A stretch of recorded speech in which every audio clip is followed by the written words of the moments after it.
diagram annotations of what we're trying to do here, but obviously we're not going to be trading line charts in the markets. We're going to be using candlestick charts. So how do we actually map structure and more specifically structure breaks on our candlestick charts? And this is how we do it. So at this point, don't worry if you don't know the exact differences between swing, internal, and fractal and all that fun stuff. We're going to get into it.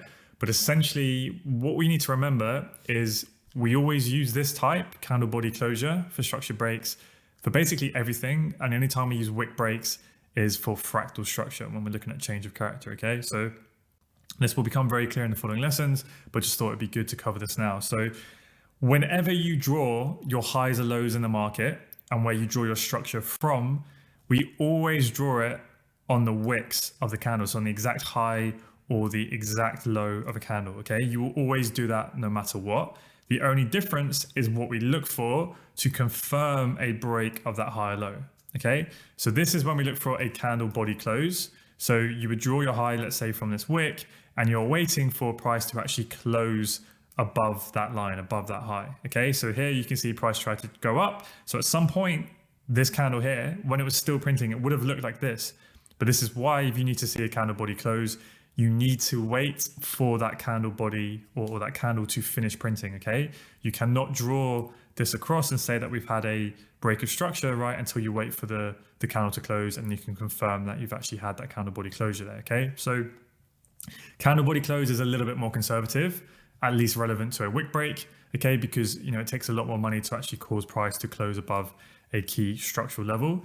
So what that will mean is in this instance, right, price wicks the high, but it fails to close above.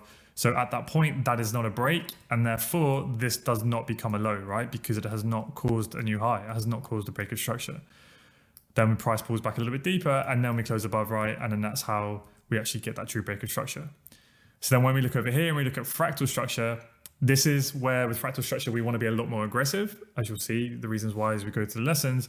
And it's the exact same way in terms of we always map the highs and lows from the actual high, from the wick.